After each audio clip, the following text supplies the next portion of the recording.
నమస్తే, నేను మీ తరుణి. ముందుగా వార్తల్లోని ముఖ్యాంశాలు.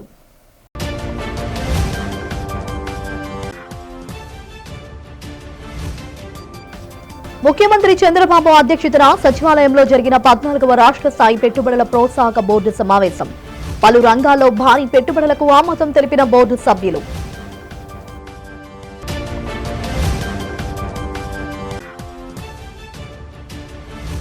ఆంధ్ర తెలంగాణ జల వివాదంపై కీలక వ్యాఖ్యలు చేసిన Andhra Pradesh BJP chief PVN Madhav, నీటి వాటా నష్ట నివారణకు ఏపీ ప్రభుత్వం తెలంగాణ ప్రభుత్వం మాదిరిగా పోరాటం చేయాలని సూచన.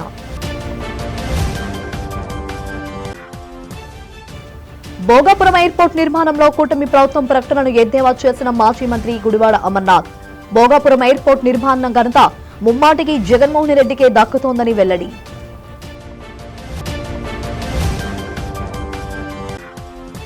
అమరావతిలోని గోవా గవర్నర్ అశోక్ గజపతిరాజుతో భేటీ అయిన ముఖ్యమంత్రి చంద్రబాబు నాయుడు, భోగాపురంలో ఏవియేషన్ ఎడ్యుసిటీకి మానసస్ భూమి అశోక్ ఉచితంగా ఇవ్వడంపై ప్రశంస. ఆంధ్రప్రదేశ్ పారిశ్రామికాభివృద్ధి పదంలో మరో భారీ అడుగు పడింది. ముఖ్యమంత్రి నారా చంద్రబాబు నాయుడు అధ్యక్షతన మంగళవారం సచివాలయంలో 14వ రాష్ట్ర స్థాయి పెట్టుబడుల ప్రోత్సాహక బోర్డు సమావేశం జరిగింది. ఈ సందర్భంగా పరిశ్రమలు, పర్యాటకం, ఫుడ్ ప్రాసెసింగ్, ఇంధన రంగాలకు చెందిన పలు భారీ పెట్టుబడి ప్రతిపాదనలకు బోర్డు ఆమోదం తెలిపింది. సమావేశంలో ముఖ్యమంత్రి చంద్రబాబు మాట్లాడుతూ గత ప్రభుత్వ హయాంలో దెబ్బతిన్న రాష్ట్ర ప్రతిష్టను తిరిగి నిలబెట్టగలిగామని సంతృప్తి వ్యక్తం చేశారు. కేవలం ఏడాది కాలంలోనే అద్భుతమైన ఫలితాలు సాధించామన్నారు. టాటా, జిందాల్, బిర్లా, అదానీ, రిలయన్స్, టీసీఎస్, కాగ్నిజెంట్ వంటి ప్రపంచ స్థాయి సంస్థలు ఏపీలో పెట్టుబడులు పెట్టడమే దీనికి నిదర్శనమని ఆయన పేర్కొన్నారు. గత 13 సమావేశాల్లోని రాష్ట్రం 8.55 లక్షల కోట్ల పెట్టుబడులను ఆకర్షించి 8.23 లక్షల ఉద్యోగ అవకాశాలను సృష్టించే దిశగా అడుగులు వేసిందని గుర్తు చేశారు. విద్యుత్ రంగంలో విప్లవాత్మక నిర్ణయాలు, సామాన్య ప్రజలపై విద్యుత్ భారం పడకుండా ప్రభుత్వం చారిత్రాత్మక నిర్ణయాలు తీసుకుందన్నారు. గత ప్రభుత్వ లోపాల వల్ల తలెత్తిన 4,500 కోట్ల ట్రూ ఆఫ్ ఛార్జీల భారాన్ని ప్రజలపై వేయకుండా ప్రభుత్వమే భరించాలని నిర్ణయించిందన్నారు. తక్షణ ఉపశమనంగా విద్యుత్ ఛార్జీలను 13 పైసలు తగ్గించినట్లు సీఎం ప్రకటించారు.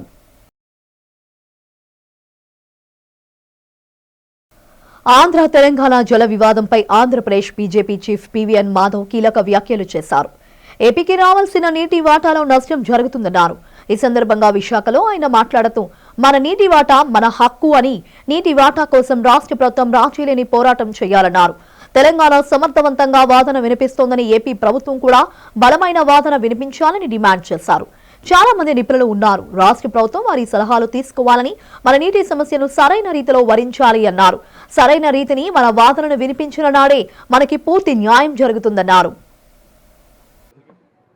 నీటి పారుదల సంబంధించిన అంశంలో తప్పనిసరిగా ఆంధ్ర ప్రాంతానికి సంబంధించిన వాటాలో ఎక్కడ రాజీ లేకుండా వెళ్ళాలని, ఆ విధంగా వెళ్తూనే ఏదైతే కేంద్రానికి సంబంధించిన సెంట్రల్ వాటర్ కమిషన్ సంబంధించిన నిర్ధారిత ఆదేశాలని మనం తప్పనిసరిగా పాటిస్తూ మన సంబంధించిన హక్కు వాటా గురించి ఎప్పటికప్పుడు ప్రయత్నం చేయాలి. ఆ విధంగా మనం మాట్లాడాలని చెప్పి అన్ని రాష్ట్రాల్లో ఉండే పార్టీలకు కానీ హక్కు ఉంది. ఆ విధంగా ఆంధ్రప్రదేశ్ భారతీయ జనతా పార్టీ కూడా వాటి కోసం మేము పోరాటం చేస్తాం. ఆ విధంగా ఎక్కడ వాదన వినిపించాలో అక్కడ వాదన వినిపిస్తాం. ముఖ్యంగా 2 ప్రాంతాలు, రాయలసీమ, ఉత్తరాంధ్ర, ఇవి గతంలో అనేక రకాల ప్రయత్నాలు జరిగింది. అయితే వివక్షకు గురే ఇవాళ పోలవరం మన ప్రాంతానికి జీవనాడి. ముఖ్యంగా ఉత్తరాంధ్ర సుజల స్రవంతి రావాలి, గోదావరి నీళ్లు చివరి వంశధారలో కలపాలి అనే లక్ష్యం ఏదైతుందో అది మన ఉత్తరాంధ్రకు ఉపయోగపడుతుంది. దానికి తీసుకోవడానికి, అలాగే ముఖ్యంగా విశాఖపట్నానికి సంబంధించిన ఇండస్ట్రియల్ వాటర్ కావాలి. ఎందుకంటే అనేక పరిశ్రమలు వస్తున్నాయి, కానీ ఇవాళ మన దగ్గర బ్యాలెన్సింగ్ రిజర్వాయర్స్ 4 ఉన్నాయి,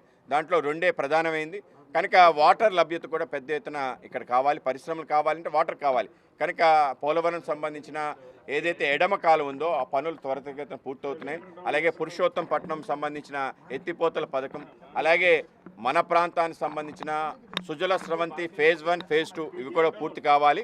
దానికోసం మేము ఎక్కడ కూడా రాజీ లేకుండా ముందుకెళ్తాం. గతంలో ఉత్తరాంధ్ర జలం కోసం జనపౌరి యాత్ర అని మేము 4 రోజుల పాటు అన్ని నీటి పారుదల సంబంధించిన ప్రాజెక్ట్స్ సందర్శించాం. వాటిని అన్నింటినీ కూడా పూర్తి చేయాలంటే పెద్ద నిధులు అవసరం లేదు. ఆ విధంగా వాటిని కేటాయించి రాష్ట్ర ప్రభుత్వం వెళ్ళాలని మేము అడగటం జరిగింది. ఆ విధంగా ఆలోచన రాష్ట్ర ప్రభుత్వం చేస్తుంది. ఆ విధంగా పెద్ద ఎత్తున ఇరిగేషన్ ప్రాజెక్ట్ కంప్లీట్ చేస్తారు. అయితే మరీ ముఖ్యంగా మన రాష్ట్రానికి సంబంధించి సుమారు 200 టీఎంసీ వాటర్ రాయలసీమకు కావాలి. రాయలసీమలో కూడా 2 కారిడార్లు ఉన్నాయి. అలాగే డిఫెన్స్ క్లస్టర్స్, ఎలక్ట్రానిక్ క్లస్టర్స్, అలాగే అనేక రకాలుగా మనకి అనేక రకాల పరిశ్రమలు రాబోతున్నాయి. కనుక ఈ నేపథ్యంలో అక్కడ కూడా నీరు రావాలి, ఇండస్ట్రియల్ వాటర్ రావాలి, అలాగే సాగునీరు కూడా పెద్ద ఎత్తున రావాలి. కనుక వాటి కోసం సంబంధించిన కుడి కాలువతో పాటు ఏవైతే చాలా లాంగ్ పెండింగ్ ప్రాజెక్ట్స్ ఉన్నాయో వాటి క్లియరెన్స్లు కూడా తీసుకురావడానికి మేము ముందుకెళ్తున్నాం. ఆ విధంగా కృష్ణా నది నీళ్ళు ఏవైతే ఉన్నాయో పైనే అటు మహారాష్ట్ర కానీ అటు కర్ణాటక కానీ అటు తెలంగాణలో కానీ ఎక్కువ వినియోగం జరగడం కారణంగానే మనకి రావాల్సిన వాటా సరిగ్గా రావటం లేదు. కనుక ఏవైతే మిగులు జలాలు ఉన్నాయంటే రెసిడ్యూల్ వాటర్ దాన్ని పూర్తి భాగస్వామ్యం ఆంధ్రప్రదేశ్ జరగాలి అని చెప్పి మేము కూడా కోరుకుంటున్నాం. రాయలసీమ ముద్దుబిడ్డ అని చెప్పుకునే జగన్మోహన్ రెడ్డి తన పరిపాలనా కాలంలో రాయలసీమ నీటి ప్రాజెక్టులను నిర్వీర్యం చేశారని రాష్ట్ర ఇరిగేషన్ శాఖ మంత్రి నిమ్మల రామనాయుడు ఆరోపించారు. ఈ సందర్భంగా సచివాలయంలో కూటమి పాలనలో రాయలసీమలో చేపట్టిన అభివృద్ధి పనులను పవర్ పాయింట్ ప్రెజెంటేషన్ ద్వారా మీడియాకు చూపించి అనంతరం మాట్లాడారు. రాయలసీమ అభివృద్ధి స్వర్గీయ ఎన్టీఆర్ ముఖ్యమంత్రిగా ఉన్న రోజుల్లో ప్రారంభమైందన్నారు. 1983లో రాయలసీమకు కృష్ణా జలాలు తెచ్చి శాశ్వత సాగునీరు అందించిన ఘనత టీడీపీకే దక్కుతుందన్నారు. ఎన్టీఆర్ అనంతరం చంద్రబాబు తన పాలనలో తెలుగు గంగ, హంద్రినీవా, గాలేరు, నగరి, వెలుగోడ, గండికోట రిజర్వాయర్లకు నిధులు కేటాయిస్తూ రాయలసీమ రతనాల సీమగా మార్చారన్నారు. జగన్మోహన్ రెడ్డి తన 5 ఏళ్ల పాలనలో హంద్రినీవాకు తట్టుడు మట్టి, బస్తా సిమెంట్, పైసా నిధులు కూడా పెట్టకుండా నిర్వీర్యం చేశాడని మండిపడ్డారు. రాయలసీమ నీటి ప్రాజెక్టుల విషయంలో నేడు కూటమిని విమర్శించడం హాస్యాస్పందనమన్నారు. కూటమి ప్రభుత్వం రాయలసీమ అభివృద్ధికి కట్టుబడి పనిచేస్తుందన్నారు. చారిత్రాత్మకంగా ఒక దూరదృష్టితో ఆయన పనిచేయడం కానీ, అంటే ఆ రోజు 1983లో ఆయన ముఖ్యమంత్రిగా మరి బాధ్యతలు స్వీకరించినప్పటి నుండి రాయలసీమ కరువైనటువంటి ఈ ప్రాంతానికి ఈ యొక్క సాగునీటే శాశ్వత పరిష్కారం అనేటువంటి ఆలోచనలో భాగంగానే మరి ఆయన ఎన్టీఆర్ గారు ప్రాజెక్టులకి రాయలసీమలో శ్రీకారం చుడితే మరి చంద్రబాబు నాయుడు గారు వాటిని మరి ఆ లక్ష్యం సాధించేటువంటి దిశగా మరి ప్రయాణించినటువంటి విధంగాని ఈరోజు రాయలసీమలో ఒక తెలుగు గంగ కానీ, ఒక హంద్రీనవా కానీ, ఒక గాలేరు నగరి కానీ, ఒక వెలుగోడు బ్యాలెన్సర్ కానీ, ఒక గోరకల్లు కానీ, ఒక అవుకు కానీ, ఒక గండికోట కానీ, ఇట్లా రాయలసీమలో ఏ ప్రాజెక్టు పేరు చెప్పినా, ఏ రిజర్వాయర్ పేరు చెప్పినా కూడా గుర్తుకొచ్చేది అన్న ఎన్టీ రామారావు గారు, అదేవిధంగా మన గౌరవ ముఖ్యమంత్రి నారా చంద్రబాబు నాయుడు గారు అనే విషయం. ఎందుకంటే మీరందరూ చూస్తూ ఉన్నారు, ఒక కేసీ కెనాల్, ఒక ఎస్ఆర్బీసీ, ఒక బ్రహ్మసాగర్, ఇట్లా ఏ ప్రాజెక్ట్, ఏ రిజర్వాయర్ మరి ఈవేళ రాయలసీమ గుర్తుకొస్తే ఎన్టీఆర్ చంద్రబాబు నాయుడే గుర్తుకొస్తారనే విషయాన్ని సందర్భంగా తెలియజేసుకుంటూ ఉన్నా. భోగాపురం ఎయిర్పోర్ట్ నిర్మాణ ఘనత ముమ్మాటికి వైఎస్ జగన్దేనని, దాని టీడీపీ నేతలు సిగ్గు లేకుండా తమ ఖాతాలో వేసుకుంటున్నారని వైఎస్ఆర్సీపీ అనకాపల్లి జిల్లా అధ్యక్షుడు మాజీ మంత్రి గుడివాడ అమర్నాథ్ మండిపడ్డారు. నగరంలోని వైసీపీ జిల్లా కార్యాలయంలో మీడియాతో మాట్లాడారు. ఫాస్ట్ టెస్ట్ ఫ్లైట్ ల్యాండింగ్ నేపథ్యంలో ఈ ఘనత తమదేనని టీడీపీ నేతలు చెప్పుకుంటున్నారని ఎద్దేవా చేశారు. ఎయిర్పోర్ట్ నిర్మాణంలో వారి కంట్రిబ్యూషన్ ఏముందని ప్రశ్నించారు. క్రెడిట్ చోరీకి పాల్పడడం వారికి వెన్నెతో పెట్టిన విద్య అని విమర్శించారు. కేవలం ఉత్తరాంధ్ర ప్రజలను మభ్యపెట్టడానికి 2019 ఎన్నికల నోటిఫికేషన్ ముందు అప్పటి సీఎం చంద్రబాబు హడావిడిగా ఎయిర్పోర్ట్ పనులకు శంకుస్థాపన చేశారన్నారు. 2019లో వైఎస్ జగన్ ప్రభుత్వ హయాంలోనే ఎయిర్పోర్ట్ కోసం భూసేకరణతో పాటు అన్ని రకాల అనుమతులు సాధించామని అమర్నాథ్ తెలిపారు. 2023 మే 3న నిర్మాణ పనులకు శంకుస్థాపన చేశారని స్పష్టం చేశారు. అదే రోజున జూన్ 2026 నాటికి ఎయిర్పోర్ట్ నిర్మాణాన్ని పూర్తి చేయాలన్న ఉత్తరాంధ్ర వాసుల ఆకాంక్షను జగన్ వెలిబుచ్చారని గుర్తు చేశారు. భోగాపురం విమానాశ్రయం ప్రజలకు తమ ప్రభుత్వ కృషి ఫలితంగా అందుబాటులోకి రాబోతుందని అమర్ చెప్పారు. మీడియా సమావేశంలో మాజీ ఎమ్మెల్యే చింతలపూడి వెంకటరామయ్య పాల్గొన్నారు. ఆ స్థానికంగా ఉన్నటువంటి ఎవరైతే నివాసితులు ఎవరైతే ఉన్నారో వారు వచ్చి జగన్మోహన్ రెడ్డి గారు చెప్తే జగన్మోహన్ రెడ్డి గారు మీకు అండగా నిలబడతాం, కావాల్సినటువంటి భూమి తప్ప మీరు ఏదైతే ఎక్కువ భూమి తీసుకుంటారో తద్వారా ఈ ప్రాంత ప్రజలకి అన్యాయం చేస్తా ఉన్నారు అనేటువంటి విషయంలో మాట్లాడినటువంటి మాటలను తీసుకుని వచ్చి అసలు ఎయిర్పోర్టే వద్దన్నారు అనేటువంటి మాటలు చెప్తా ఉన్నారు. ఈరోజు కొత్తగా అమరావతిలో మళ్ళీ ఎయిర్పోర్ట్ అంటున్నారు, రైల్వే స్టేషన్ అంటున్నాడు, ఇంకా వింటే రేపు పోర్టు కూడా కడతానంటాడు అమరావతిలో. అంటే ఆ స్థాయికి ఒకవేళ నిజంగా పోనీ భోగాపురం ఎయిర్పోర్టు మీరే నిర్మాణం చేశారని చెప్పి మీరు ఏ రోజైతే ఈరోజు గొప్పలు చెప్పుకుంటా ఉన్నారు, ఇదే కుప్పం మీ సొంత నియోజకవర్గం, దాదాపు 5-6 సార్ల నుంచి మీరు శాసనసభ్యుడిగా వ్యవహరిస్తూ ఉన్నారు. కుప్పం ఎయిర్ స్ట్రిప్కి సంబంధించి 2019 జనవరి మాసంలో మీరు అక్కడ శంకుస్థాపన చేశారు. ఏమైంది చెప్పండి? ఏం జరిగింది చెప్పండి? చంద్రబాబు నాయుడు గారి ఫ్లైట్ ఏమైనా కుప్పంలో దిగుతున్నాడా? ఆ ఎయిర్పోర్ట్ ప్రారంభమైపోయిందా? లేనిపోయినటువంటి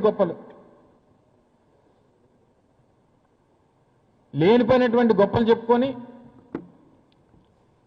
అది విజన్ అని చెప్తాడు. డాటా సెంటర్ తీసుకొస్తే అది మేమే తీసుకొచ్చామని చెప్తాడు. గ్రీన్ హైడ్రోజన్ హబ్ ఆ రోజు జగన్మోహన్ రెడ్డి గారు తీసుకొని వస్తే అది మేమే తీసుకొని వచ్చామని చెప్తారు. చివరికి భోగాపురం ఇంటర్నేషనల్ ఎయిర్పోర్ట్కి మంచి కనెక్టివిటీ విశాఖపట్నం నుంచి ఉండాలని చెప్పి ఆ రోజు గ్లోబల్ ఇన్వెస్టర్ సమ్మిట్ విశాఖపట్నంలో జరిగితే గడ్కరీ గారిని ఆ రోజు ముఖ్య అతిథిగా ఆహ్వానించి వారితో అనౌన్స్మెంట్ చేయించి ల్యాండ్ పార్ట్ ఏదైతే ఉందో రాష్ట్ర ప్రభుత్వం భరిస్తాం, మిగిలినటువంటి ప్రాజెక్ట్ కాస్ట్ అంతా కూడా కేంద్ర ప్రభుత్వాన్ని భరించమని చెప్పి రిక్వెస్ట్ చేసి ఆ రోజు వేదిక మీదే లెటర్ రాసి గడ్కరీ గారికి ఇచ్చి ఆ వారితో అనౌన్స్ చేయించినటువంటి ఘనత ఆ రోజు జగన్మోహన్ రెడ్డి గారు. ఏమైపోయింది? 6 లైన్ల హైవే విశాఖపట్నం పోర్ట్ నుంచి భోగాపురం ఇంటర్నేషనల్ ఎయిర్పోర్ట్కి. ఈ 2 సంవత్సరాల్లో మీరు సాధించిందేంటి? అధికారంలోకి వస్తే మెట్రో అంటావు, ఎయిర్పోర్ట్ అంటావు, పోర్ట్ అంటావు. చివరికి నిన్న మెట్రో గురించి కూడా ఏం జరిగిందో చూశారు. విశాఖపట్నంకి సంబంధించి మెట్రో గురించి ఫీజిబిలిటీ రిపోర్ట్ లేదు, మళ్ళీ తయారు చేసి పంపించమని చెప్పి కేంద్ర ప్రభుత్వం చెప్పింది. ఇంక ఇది ఎలా మనకి 2029 ఎన్నికల వరకు తిప్పుతాడు దీన్ని. 2029 ఎన్నికలు వస్తాయి ఫిబ్రవరిలో ఎప్పుడో, దానికి కూడా ఒక టెంకాయ కొడతాడు. వైసీపీ అధినేత వైఎస్ జగన్మోహన్ రెడ్డి పదవి కోల్పోవడంతో మతిభ్రమించి మాట్లాడుతున్నారని రాష్ట్ర కార్మిక శాఖ మంత్రి వాసంశెట్టి సుభాష్ అన్నారు. నగరంలోని ఆయన మీడియాతో మాట్లాడుతూ భోగాపురం ఎయిర్పోర్ట్ గురించి మాట్లాడే అర్హత జగన్కు లేదన్నారు. సీఎంగా రాష్ట్రాన్ని నాశనం చేయడమే లక్ష్యంగా పాలన సాగించిన ఘనత జగన్కే దక్కుతుందన్నారు. ముఖ్యమంత్రి చంద్రబాబు నాయుడు శంకుస్థాపన చేసి నేడు దానిని పూర్తి చేసి భోగాపురం ఎయిర్పోర్ట్ను అందుబాటులోకి తీసుకొచ్చారని చెప్పారు. ఈ విమానాశ్రయం తానే నిర్మించాలని చెప్పుకోవడానికి జగన్కు సిగ్గులేదా అని మంత్రి సుభాష్ ప్రశ్నించారు. జగన్ తీరును చూసి రాష్ట్ర ప్రజలు నవ్వుకుంటున్నారని తెలిపారు. ఖచ్చితంగా జగన్ తన మామూలు మనిషి కావడానికి లండన్ మందులు వాడాల్సిందేనని అన్నారు. నేడు కూటమి ప్రభుత్వ హయాంలో రాష్ట్రం అభివృద్ధి పదంలో పయనిస్తోందని చెప్పారు. ఈయన ఏం చేస్తున్నాడనేది ఆయన మానసిక పరిస్థితి మీద మొన్న కూడా చూసాం. ఎక్కడో ఇలా అంటున్నాడు, ఇలా అంటున్నాడు, రకరకాల విన్యాసాలు చేస్తున్నాడు ఈయన. కానీ ఆయన ప్రగాఢ సానుభూతి ఆయనకు తెలియజేస్తున్నాను. అతి త్వరలో ప్రభుత్వమే కొద్ది జాగ్రత్తలు తీసుకుని ఎలాగా వీళ్ళకి దమ్ము ఉంటే, మేము చేసామనే ధైర్యం ఉంటే, లేదా మేము అభివృద్ధి చేసామనుకుంటే ఆయనకి ఏకంగా 11 సీట్లు ఇచ్చారు. అసెంబ్లీకి రావచ్చు కదా. ఏదో కోటి సంతకాలు అంటున్నారు. ఎందుకు పెట్టారా వాళ్ళకి? ఆ కోటి సంతకాలు 5 కోట్ల మంది జనం చూస్తారు. అసెంబ్లీకి రావచ్చుగా. అసెంబ్లీకి వచ్చి వాళ్ళు ఏం చేశారో చెప్పొచ్చుగా. అబ్బాయి చెప్పరు, విమర్శలు తీసుకోలేరు, స్వీకరించలేరు, వాళ్ళు తిరిగి సమాధానం చెప్పలేరు. కాబట్టి అంతా అవినీతే. కాబట్టి వాళ్ళు ఏం చెప్పుకుంటూ పోతారు. ఏదేమన్నప్పటికీ ఈ ఎన్డీఏ కూటమి పూర్తిగా 24 లక్షల ఉద్యోగాలు ఇవ్వడానికి తగినన్ని పెట్టుబడులు, సుమారు 30 లక్షల కోట్ల పెట్టుబడులు ఈరోజు వచ్చాయి, ఇంకా రానున్నాయి. కాబట్టి ఈ రాష్ట్రాన్ని సువర్ణాంధ్ర రాష్ట్రంగా నారా చంద్రబాబు నాయుడు గారు, లోకేష్ గారు, పవన్ కళ్యాణ్ గారు సువర్ణాంధ్ర రాష్ట్రంగా తీర్చిదిద్దేందుకు 24/7 కష్టపడతా ఉన్నాను. ప్రజలు గుర్తించారు కాబట్టి ఈరోజు ఒక్కొక్క హామీని నెరవేర్చుకుంటూ వస్తున్నారు. వాళ్ళు ఎన్ని విషప్రచారాలు చేసినా అవి పట్టించుకోకుండా అభివృద్ధి దిశగానే, అభివృద్ధి సంక్షేమంలో ఈ యొక్క రాష్ట్రాన్ని నడిపే దిశగానే అడుగులు వేస్తారు. గోవా గవర్నర్ అశోక్ గజపతిరాజుతో ముఖ్యమంత్రి నారా చంద్రబాబు నాయుడు భేటీ అయ్యారు. వివిధ కార్యక్రమాల్లో పాల్గొనేందుకు రాష్ట్రానికి వచ్చిన అశోక్ గజపతిరాజును తన అధికారిక నివాసానికి ముఖ్యమంత్రి మర్యాదపూర్వకంగా ఆహ్వానించారు. ఈ సందర్భంగా వీరిద్దరూ వివిధ అంశాలపై చర్చించుకున్నారు. భోగాపురంలో నిర్మించే జిఎంఆర్ మాసెస్ ఏవియేషన్ ఎడ్జిసిటీకి భూమినిచ్చేందుకు అశోక్ గజపతిరాజుకు ముఖ్యమంత్రి చంద్రబాబుకు కృతజ్ఞతలు తెలిపారు. ఉత్తరాంధ్ర రీజియన్ అభివృద్ధిపై ప్రత్యేక దృష్టి పెట్టామని, ఇందుకు సంబంధించి ప్రణాళికలు రూపొందించినట్లు సీఎం వివరించారు. వెనజులాపై అమెరికా జరిపిన దాడిని ప్రతి ఒక్కరూ ఖండించాలని ఇస్కాఫ్ జిల్లా అధ్యక్షులు క్షేత్రపాల్ పిలుపునిచ్చారు. జీవీఎంసీ ప్రధాన కార్యాలయం ఎదురుగా ఉన్న గాంధీ విగ్రహం వద్ద ఇస్కాఫ్ ఆధ్వర్యంలో అమెరికా దాడిని ఖండిస్తూ నిరసన కార్యక్రమం జరిగింది. ఈ సందర్భంగా క్షేత్రపాల్ మాట్లాడుతూ అమెరికా అధ్యక్షుని చర్యలు ప్రపంచ శాంతికి భగ్నం కలిగేలా ఉన్నాయన్నారు. వెనజులా అధ్యక్షులు నికోలస్ మధురో అతని భార్య సిరియాను తక్షణమే విడుదల చేయాలని డిమాండ్ చేశారు. వెనజులా దేశంలో ఉన్న విలువైన సంపదను దోచుకునేందుకే అమెరికా అత్యుత్సాహం చూపుతుందని మండిపడ్డారు. ఒక దేశ సార్వభౌమత్వానికి భంగం కలిగించడం అమెరికా చేసిన అతిపెద్ద తప్పు అని క్షేత్రపాలన్నారు. అమెరికా అధ్యక్షుడు ట్రంప్ ప్రపంచ దేశాలకు క్షమాపణ చెప్పాలన్నారు. ఈ కార్యక్రమంలో ఇస్కాఫ్ ప్రతినిధులు పాల్గొని అమెరికాకు వ్యతిరేకంగా నినాదాలు చేశారు. ఈరోజు అమెరికా ప్రపంచంలోనే ఒక పెద్ద అశాంతిగా తయారైంది. ఏ దేశంలో అయితే వనరులు ఉన్నాయో ఆ దేశాలపైన దాడులు చేయడం, వాళ్ళ దేశంలో తయారవుతున్న ఆయుధాల ఉత్పత్తిని ఆ దేశాలకి ఇతర దేశాలకు అమ్మకం చేయటంతో గత కొన్ని సంవత్సరాలుగా వాళ్ళ మనుగడను కాపాడుకోవడానికి ప్రయత్నం చేస్తున్నారు. దానిలో భాగంగానే వెనిజులా అధ్యక్షుడిని ఆయన భార్యని అతి క్రూరంగా ఆ దేశంలోకి చొరబడి ఆ దేశ అధ్యక్షుడిని ఆయన భార్యని కిడ్నాప్ అనాలి. దీన్ని అరెస్ట్ అనడం కూడా సరైంది కాదు. కిడ్నాప్ చేసి ఎక్కడున్నారో తెలియని పరిస్థితి కూడా ఏర్పాటు చేశారు. ఈ పరిస్థితుల్ని ప్రపంచంలో ఉన్న ప్రతి ఒక్క మానవుడు ఖండించవలసిన అవసరం ఉంది. ప్రపంచానికి విఘాతం కలిగించి వనరులు దోచుకుపోతామంటే ఇక్కడ ఎవరు చూస్తూ ఊరుకోరు. అమెరికాకి సమయం వచ్చేటప్పుడు సరైన గుణపాఠం చెప్తారని చెప్పేసి ఈ సందర్భంగా తెలియజేస్తున్నాం. భోగాపురం విమానాశ్రయం విషయంలో వైఎస్ఆర్ కాంగ్రెస్ పార్టీ అవాస్తవాలను ప్రచారం చేస్తుందని తెలుగుదేశం పార్టీ నేత పట్టాభిరామ్ మండిపడ్డారు. ఈ సందర్భంగా విజయవాడ టీడీపీ కార్యాలయంలో ప్రాజెక్టుకు సంబంధించి ఆయన కొన్ని కీలక విషయాలను పవర్ పాయింట్ ప్రెజెంటేషన్ ద్వారా వెల్లడించారు. భోగాపురం విమానాశ్రయానికి సంబంధించి సైట్ క్లియరెన్స్ అనుమతులను అప్పటి ముఖ్యమంత్రి నారా చంద్రబాబు నాయుడు 2016లోనే సాధించారని ఆయన గుర్తు చేశారు. రైతుల సంక్షేమం, విమానాశ్రయం కోసం భూసేకరణ చేయడంతో పాటు భూములిచ్చిన రైతులకు ఎటువంటి నష్టం జరగకుండా అప్పట్లోనే ప్రభుత్వ జీవో ఇచ్చిందని తెలిపారు. ఈ విమానాశ్రయ నిర్మాణానికి పునాది వేసింది, అంకురార్పణ చేసింది చంద్రబాబు నాయుడేనని ఆయన వివరించారు. భోగాపురం విమానాశ్రయం పురోగతి మరియు అనుమతులపై పట్టాభిరామి సందర్భంగా ఒక సమగ్రమైన ప్రెజెంటేషన్ ఇచ్చారు. చారిత్రాత్మకమైనటువంటి ఘట్టం. ఉత్తరాంధ్ర ప్రాంతానికి ఎన్నో రకాలుగా మేలు చేసేటటువంటి ఒక ప్రపంచ స్థాయి అంతర్జాతీయ విమానాశ్రయ నిర్మాణం దాదాపుగా పూర్తిగా వస్తూ ఉంది.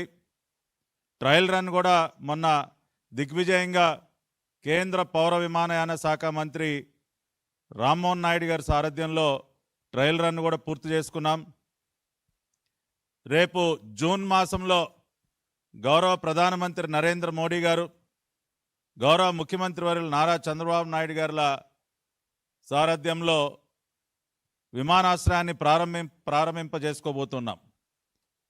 ఇటువంటి తరుణంలో రాష్ట్రంలో ఉన్నటువంటి ప్రతిపక్ష పార్టీ వైఎస్ఆర్ కాంగ్రెస్ పార్టీ షరామామూలుగానే తమ పాత్ర ఏమీ లేకపోయినా, తమ కాంట్రిబ్యూషన్ ఏమీ లేకపోయినా అంతా మేమే చేశామని చెప్పి అన్నీ తమ ఖాతాలోకి జమ చేసుకునేటటువంటి పరిస్థితి మనం చూస్తూ ఉన్నాం. గత సంవత్సరాల కాలంగా రాష్ట్రంలో ఏ మంచి చేసినా కూడా అన్నీ మేమే చేసాం, అవన్నీ ఆ క్రెడిట్ అంతా కూడా తమకే దక్కుతుందని చెప్పి నిస్సిగ్గుగా, వారి పాత్ర ఏమీ లేకపోయినా సరే నిస్సిగ్గుగా ఇవాళ వాళ్ళ మాటలు మాట్లాడుతూ ఉన్నారు.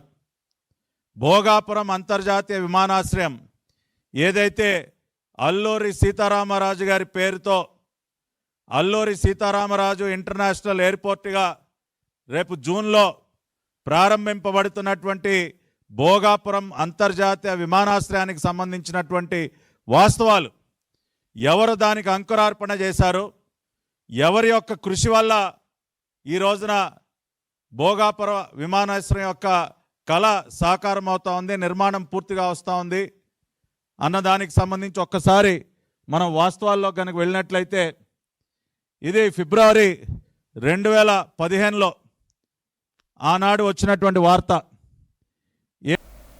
మేడారం శ్రీ సమ్మక్క సారలమ్మ మహాజాతర సందర్భంగా భారీ సంఖ్యలో భక్తులు తరలివచ్చే నేపథ్యంలో రహదారిలో రోడ్డు ఆక్రమణ చేసి ఏర్పాటు చేసిన దుకాణాలను రహదారి నుంచి 12 అడుగుల దూరంలో వెనక్కి మార్చే కార్యక్రమాన్ని ములుగు జిల్లా కలెక్టర్ దివాకర్, టీఎస్ జిల్లా పోలీస్ అధికారి కేకెన్ సుధీర్ రామ్నాథులు చేపట్టారు. ఈ సందర్భంగా అధికారులు వ్యాపారులతో సౌమ్యంగా మర్యాదపూర్వకంగా మాట్లాడి మేడారం జాతర సమయంలో ఏర్పడే విపరీతమైన జనాన్ని దృష్టిలో ఉంచుకొని ఈ చర్యలు చేపడుతున్నామని వివరించారు. భక్తుల సురక్షిత రాకపోకలు, వాహనాల సాఫీగా నడిచేలా, భక్తులు పెద్ద సంఖ్యలో వస్తున్నందున సాఫీగా నడిచేలా ఉండేందుకు ఈ చర్యలు తీసుకున్నామని తెలియజేశారు. వ్యాపారులు అధికారుల సూచనలు అర్థం చేసుకుని సహకరించడంతో రహదారి విస్తరణ సక్రమంగా జరిగి భక్తులకు ఎలాంటి ఇబ్బందులు లేకుండా మార్గం సుగమమైంది. దీనిపై ఎస్పీ స్థానిక పోలీసు అధికారులకు రోడ్డు ఆక్రమణకు గురి కాకుండా నిరంతరం తనిఖీ చేసేలా చర్యలు చేపడుతూ ప్రత్యేక బృందాన్ని ఏర్పాటు చేశారు. ఈ కార్యక్రమంలో ఏఎస్పీఓ, ఓఎస్డీ, ఆర్టీఓ, సంబంధిత అధికారులు తదితరులు పాల్గొన్నారు. సిబ్బంది మౌలిక వసతుల కల్పనకు పెద్దపీట వేస్తున్నామని నగర పోలీస్ కమిషనర్ డాక్టర్ శంకర్బ్రత్ బాగ్చి తెలిపారు. కమిషనరేట్ పరిధిలోని అన్ని పోలీస్ స్టేషన్లో మౌలిక వసతుల కల్పనకు కృషి చేస్తున్నానని చెప్పారు. 4వ పట్టణ పోలీస్ స్టేషన్లో నూతనంగా ఏర్పాటు చేసిన క్రైమ్ పోలీస్ స్టేషన్ను సిపి శంకర్బ్రత్ బాగ్చి ప్రారంభించారు. ఈ సందర్భంగా ఆయన మాట్లాడుతూ భవిష్యత్తులో మరికొన్ని పోలీస్ స్టేషన్లకు నూతన భవనాలను ఏర్పాటు చేయనున్నట్లు తెలిపారు. ఇప్పటికే కొన్ని పోలీస్ స్టేషన్లకు నూతన భవనాలు సమకూర్చామన్నారు. ప్రత్యేక నిఘాతం కమిషనరేట్ పరిధిలో చోరీ కేసులు తగ్గించే ప్రయత్నం చేస్తున్నామని తెలిపారు. నగరంలో శాంతి భద్రతల విషయంలో ఎక్కడ రాజీ పడకుండా తమ సిబ్బందిని పనిచేస్తున్నారని కమిషనర్ కితాబ్ ఇచ్చారు. ఈ కార్యక్రమంలో నగర డీసీపీ మణికంఠ చందోవోలు, పలువురు ఏసీపీలు, ఇతర పోలీస్ అధికారులు పాల్గొన్నారు. మనం ఇనాగ్రేట్ చేశాము. ఇంతకుముందు fort town crime police station పరిస్థితి అధ్వానంగా ఉండేది. ఇప్పుడు చూస్తే ఒక మంచి స్టాఫ్ రూమ్, ఎస్హెచ్ రూమ్, మంచి వాష్రూమ్, బేసిక్ ఫెసిలిటీస్ ఏర్పాటు చేయడం జరిగింది. ఇప్పుడు పోలీస్ సక్రమంగా పనిచేయాలంటే బేసిక్ ఫెసిలిటీస్ ఖచ్చితంగా మనం ఏర్పాటు చేయాలి. ఆ దిశగా పోయిన సంవత్సరం ఆఖరి నెలలో దువాడ క్రైమ్, దువాడ ట్రాఫిక్ కొత్త బిల్డింగ్ ఇనాగ్రేట్ చేయడం, ఇప్పుడు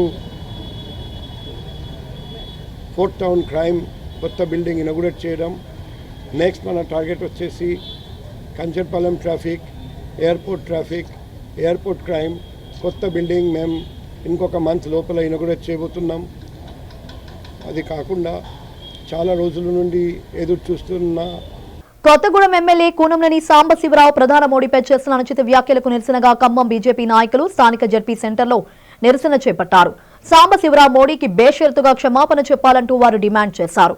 ప్రధాని మోడీపై అనుచిత వ్యాఖ్యలు ఆయన అజ్ఞానానికి పరాకాష్ఠ అన్నారు.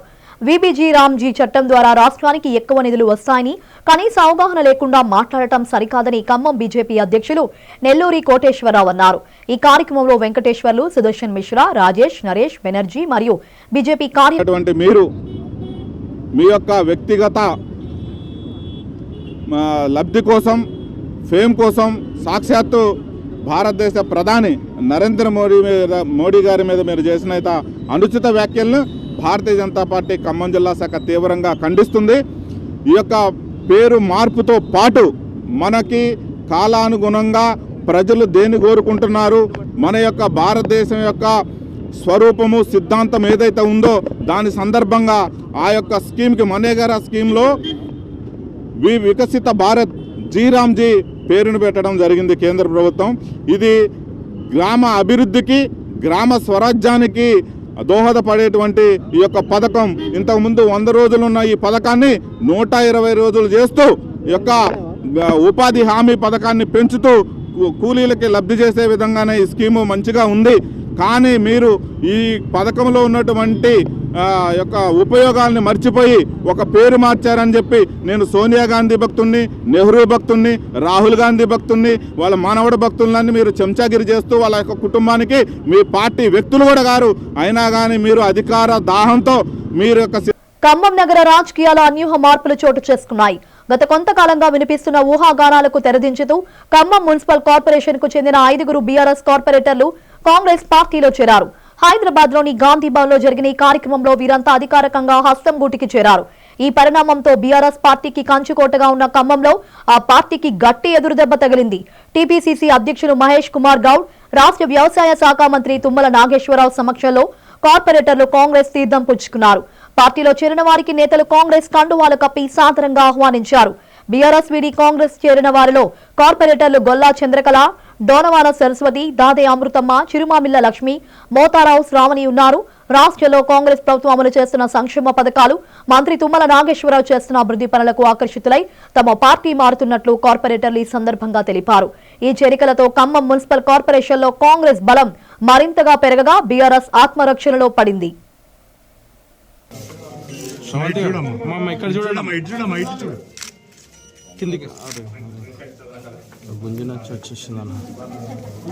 సార్ ఇక్కడ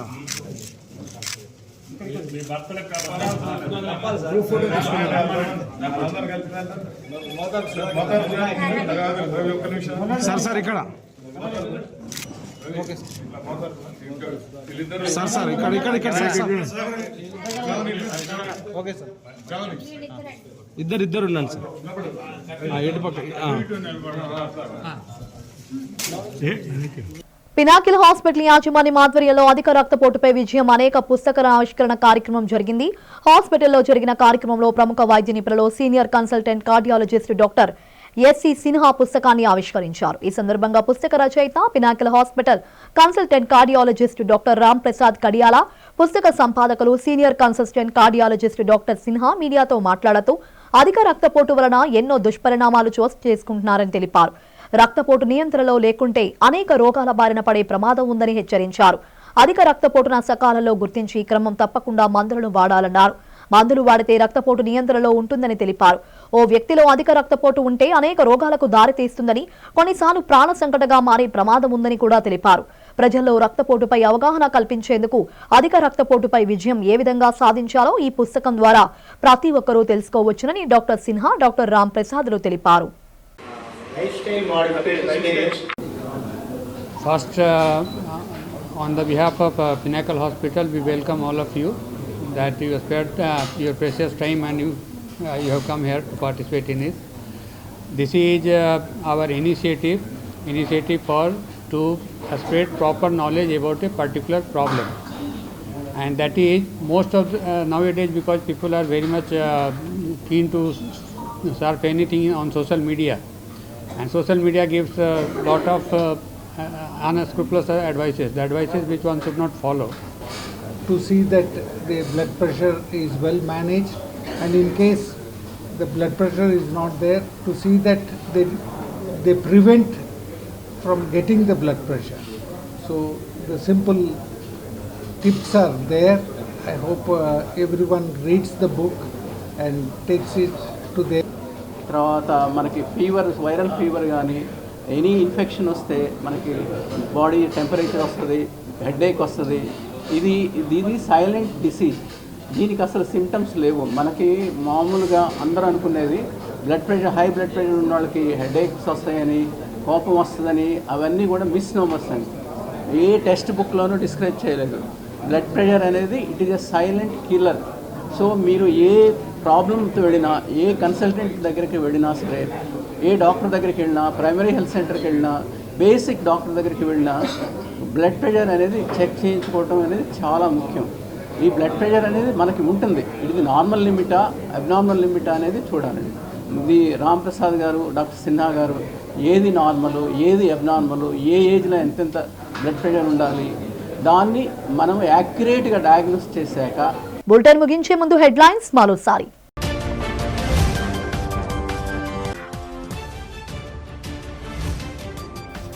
ముఖ్యమంత్రి చంద్రబాబు అధ్యక్షతన సచివాలయంలో జరిగిన 14వ రాష్ట్ర స్థాయి పెట్టుబడుల ప్రోత్సాహక బోర్డు సమావేశం. పలు రంగాల్లో భారీ పెట్టుబడులకు ఆమోదం తెలిపిన బోర్డు సభ్యులు.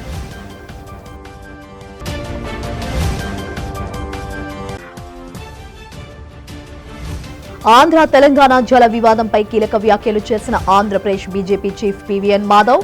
నీటి వాటా నష్ట నివారణకు ఏపీ ప్రభుత్వం, తెలంగాణ ప్రభుత్వం మాదిరిగా పోరాటం చేయాలని సూచన.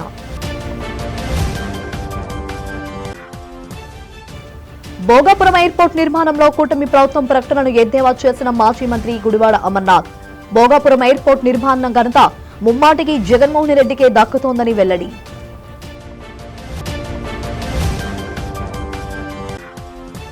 అమరావతిలోని గోవా గవర్నర్ అశోక్ గజపతిరాజుతో భేటీ అయిన ముఖ్యమంత్రి చంద్రబాబు నాయుడు భోగాపురంలో ఏవియేషన్ ఎడ్యుసిటీకి మానసస్ భూమి అశోక్ ఉచితంగా ఇవ్వడంపై ప్రశంస. ఇవి ఇప్పటి వరకున్న అప్డేట్స్. మరిన్ని అప్డేట్స్ కోసం చూస్తూనే ఉండండి. అంతవరకు సెలవు, నమస్కారం.